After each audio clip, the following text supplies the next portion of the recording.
माँ ने जिस दिन मुझे यह आदेश दिया कि तुम कुछ दिनों तक दिन में एक बार आकर मुझसे भेंट कर जाया करो, यहाँ रहना नहीं, उसके दूसरे दिन आकर देखती हूँ कि कलकत्ते से भोलानाथ जी ने माँ के पास चिट्ठी भेजी है। चिट्ठी लेकर सुरेंद्रनाथ मुखोपाध्याय आए हैं। भोलानाथ जी तारापीठ गए हैं। मैं माँ के आदेश अनुसार माँ से भेंट करके ही लौट आई। अन्य सभी लोग माँ के समीप बैठे रहे। माँ अपराह्न को ही कमरे से बाहर चली आई थी। रात को पिताजी के घर आने पर मुझे मालूम हुआ कि भोलानाथ जी ने केवल माँ को ही तारापीठ ले जाने के लिए सुरेंद्रनाथ मुखोपाध्याय को भेजा है एवं माँ के पास भी चले आने के लिए चिट्ठी लिखी है। कल ही माँ तारापीठ को रवाना हो जाएगी। मैंने सोचा माँ ने मना कर रखा है, अतः जाकर भी दर्शन न पा सकूंगी, इसलिए रात किसी तरह बिताकर तड़के ही पिताजी और मैं दोनों सिद्धेश्वरी गए। जाकर देखा कि ज्योतिष दादा भी वहां आए हैं। माँ का ढाका त्याग और तारापीठ को प्रस्थान। माँ मंदिर से बाहर आई। कुछ देर बाद माँ फिर कमरे में गई। मैं उस कमरे के अंदर ही जाकर जोर जोर से रोने लगी। माँ ने ढाढ़स दिया, किंतु माँ चली जा रही थी, इसलिए सांत्वना की बातों से क्या होना था। उधर पिताजी और ज्योतिष दादा माँ के जाने की तैयारी कर रहे थे। साथ सामान तो कुछ था नहीं। भोलानाथ जी के जाने के बाद से ही माँ ने एक फटे पुराने अलवानों का एक छोटा सा बिछौना बना रखा था। तकिया आदि कुछ भी न था। पहले भी माँ तकिए का विशेष उपयोग नहीं करती थी, फिर भी वह बिछौने में रहता था। देखते देखते जाने का समय हो आया। मैंने बड़े कष्ट से आकर माँ को खिला दिया, फिर उसी छोटी कोठरी में पड़कर रोने लगी। माँ उस कोठरी में आकर बैठी और मुझसे बोली, यदि मैं तुम लोगों को आने के लिए चिट्ठी लिखूं तभी आना। माँ रवाना हो रही थी। मैं भी उठकर साथ हो ली। काली के मंदिर में जाकर श्री काली के विग्रह पर हाथ फेरकर मानो माँ ने उनसे विदा ली। दूसरा कोई कमरे में था नहीं, केवल मैं ही माँ के साथ रही, इसलिए मैंने ही यह देखा। सब लोग माँ के साथ स्टेशन गए। स्टेशन सभी लोग गए। खूब भीड़ हुई। माँ जाकर गाड़ी में बैठी। गाड़ी छूटने में कुछ विलम्ब था। माँ सबकी ओर निहार रही थी। सब लोग गर्दन उठा उठा कर माँ को उत्सुकता पूर्वक देख रहे थे। गाड़ी छूटने से थोड़ी देर पहले माँ एकाएक पुक्का फाड़कर रोने लगी। पहले कभी कहीं जाते समय माँ को इस प्रकार रोते मैंने देखा नहीं था। माँ की रुलाई देखकर उपस्थित सभी लोगों की आंखें भर आई। पहले तो वैसे ही सबका चित्त व्याकुल था। उस पर माँ का रुदन देखकर कोई भी स्थिर न रह सका। उस समय गाड़ी चल पड़ी। हम कुछ लोग नारायणगंज तक साथ जाकर माँ को स्टीमर तक चढ़ाए। माँ का आभूषण त्याग। स्टीमर पर चढ़कर माँ ने अपने हाथ की 2 चूड़ियां उतार कर कहा, इन चूड़ियों से 5 अंगूठियां बनवाकर सीताराम, छटू, अमूल्य, माखन इंटू ब्रैकेट चिंताहरण बंदोपाध्याय के पुत्र और सुबोध को दे देना। याद आता है कि माँ ने चूड़ियां ज्योतिष दादा को दी थी। ये लोग उस समय खूब कीर्तन करते थे। माँ को उस समय अनेक लोगों ने बहुत से गहने दिए थे।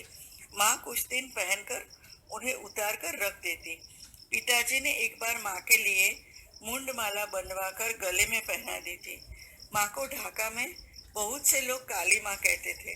कलकत्ते में भी बहुत से लोग माँ को मनुष्य काली कहते थे। लोग माँ को काली माँ कहते थे, इसलिए मुंड माला पहनाई गई। इससे सभी को बड़ी प्रसन्नता हुई। माँ के दर्शनों के लिए आते ही मुंडमाला देखकर लोग कहते, ठीक ही हुआ, माँ के गले में मुंडमाला ही शोभा पाती है। बहुत दिनों तक वह माँ के गले में रही, परंतु उस समय कोई विशेष गहना शरीर पर नहीं था। ज्योतिष दादा ने एक हीरे की नाक की कील बनवा दी थी, वह नाक में थी। निरंजन बाबू की स्त्री ने एक लोहा बांध दिया था और एक लड़ा हार दिया था। हार तो उतार डाला था, लोहा हाथ में ही था। बाद में तो माँ ने सभी गहने उतार डाले थे, केवल शंख की चूड़ियां और निरंजन बाबू की स्त्री का दिया हुआ लोहा रख छोड़ा था। माँ के हाथ में कई चूड़ियां और गले में महीन एकलरा हार था। यह हार बहुत पहले भोलानाथ जी ने ही बनवाया था। स्टीमर चल पड़ा। हम सब ढाका लौट आए। सभी का मन उदास था। भोलानाथ जी का भक्त गणों के साथ दक्षिण यात्रा का प्रस्ताव। माँ ने जिस दिन मुझे यह आदेश दिया कि तुम कुछ दिनों तक दिन में एक बार आकर मुझसे भेंट कर जाया करो, यहाँ रहना नहीं, उसके दूसरे दिन आकर देखती हूँ कि कलकत्ते से भोलानाथ जी ने माँ के पास चिट्ठी भेजी है। चिट्ठी लेकर सुरेंद्रनाथ मुखोपाध्याय आए हैं। भोलानाथ जी तारापीठ गए हैं। मैं माँ के आदेश अनुसार माँ से भेंट करके ही लौट आई। अन्य सभी लोग माँ के समीप बैठे रहे। माँ अपराह्न को ही कमरे से बाहर चली आई थी।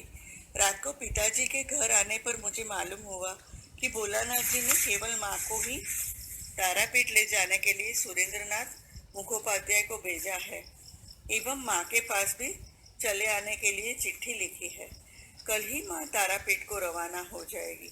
मैंने सोचा माँ ने मना कर रखा है, अतः जाकर भी दर्शन न पा सकूंगी, इसलिए रात किसी तरह बिताकर तड़के ही पिताजी और मैं दोनों सिद्धेश्वरी गए। जाकर देखा कि ज्योतिष दादा भी वहां आए हैं। माँ का ढाका त्याग और तारापीठ को प्रस्थान। माँ मंदिर से बाहर आई। कुछ देर बाद माँ फिर कमरे में गई। मैं उस कमरे के अंदर ही जाकर जोर जोर से रोने लगी। माँ ने ढाढ़स दिया, किंतु माँ चली जा रही थी, इसलिए सांत्वना की बातों से क्या होना था। उधर पिताजी और ज्योतिष दादा माँ के जाने की तैयारी कर रहे थे। साथ सामान तो कुछ था नहीं। भोलानाथ जी के जाने के बाद से ही माँ ने एक फटे पुराने अलवानों का एक छोटा सा बिछौना बना रखा था। तकिया आदि कुछ भी न था। पहले भी माँ तकिए का विशेष उपयोग नहीं करती थी, फिर भी वह बिछोने में रहता था। देखते देखते जाने का समय हो आया।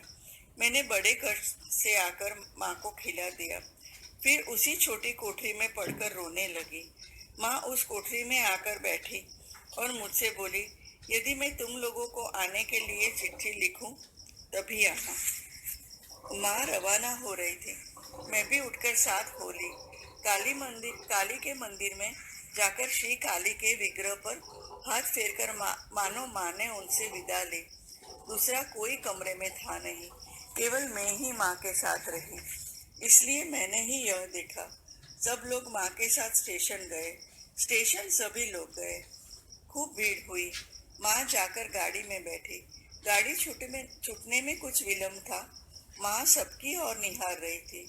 सब लोग गर्दन उठा उठा कर माँ को उत्सुकता पूर्वक देख रहे थे।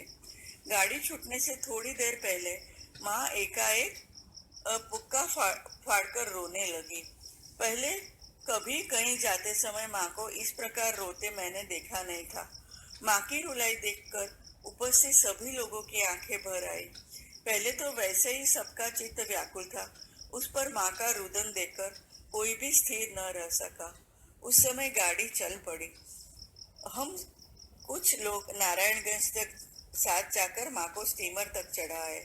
माँ का आभूषण त्याग।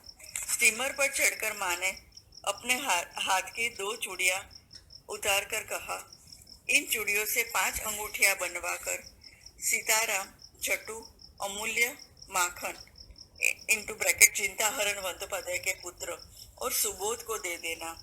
याद आता है कि माँ ने चूड़ियां ज्योतिष दादा को दी थी। ये लोग उस समय खूब कीर्तन करते थे। माँ को उस समय अनेक लोगों ने बहुत से गहने दिए थे। माँ कुछ दिन पहनकर उन्हें उतार कर रख देती।